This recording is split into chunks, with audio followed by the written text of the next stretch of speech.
Sekarang kita masuk ke pembahasan gigi tiruan jembatan atau bridge. GTJ atau bridge ada beberapa komponen ya. Ada konektor, ada pontik, ada retainer. Dan itu yang kita buat. Dan juga pasti ada abutment atau gigi penyangga. Retainer GTJ yang teman-teman perlu ingat adalah dibagi jadi 3. Ada yang ekstrakoronal, intrakoronal, di dalam mahkota, dan intraradikuler atau di dalam akar. Yang ekstrakoronal itu kalau abutment-nya atau retainernya itu pakai full veneer crown. Jadi kalau ini ekstrakoronal. Kalau yang intrakoronal itu yang ini.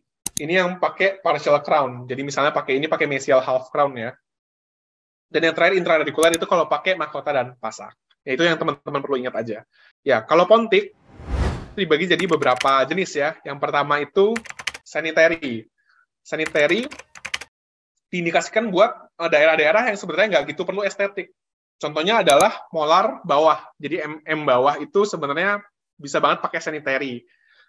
Selain daerah non-estetik, dia juga diindikasikan pada kasus-kasus ridge yang sudah resorpsi atau ruang protesa di atas 5 mm. Jadi ruang protesa tuh ini guys. Jarak antara ridge ke ini protesanya. Keunggulannya dari sanitary, walaupun dia bentuknya jelek, tapi dia gampang dibersihkan. Kata kuncinya ini ya, hygiene dan non-estetik. Kemudian yang kedua ada saddle atau ridge lap.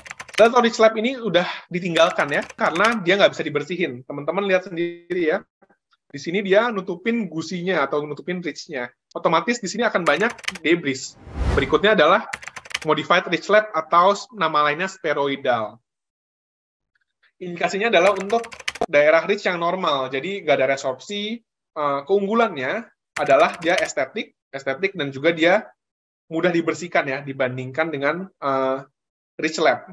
Kemudian ada lagi yang namanya pontik yang konikal. Konikal ini indikasinya untuk daerah ridge yang lancip atau bahasa ilmiahnya knife edge.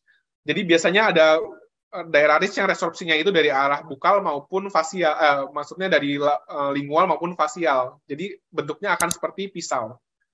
Nah, kalau bentuknya kayak gini, tipis, itu kan si modified ridge lap nggak bisa ditaruh di atasnya gitu ya. Jadi pakainya yang konikal. Yang terakhir adalah yang ovate. Tahu nggak bedanya sama yang modified ridge lap apa? Ovate ini masuk ke soket.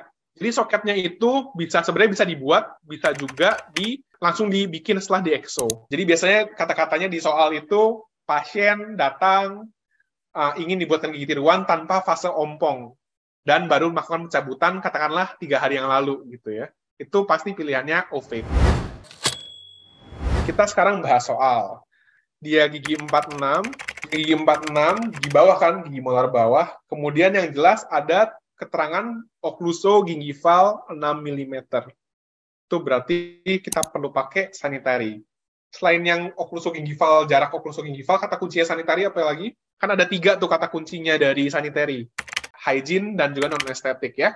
Katakanlah soalnya seperti ini, tapi nggak ada jarak oklusogingival dan dia perlu estetik, dia maunya yang estetik. Teman-teman pilih yang mana? Pilih yang modified ridge lap ya, benar ya.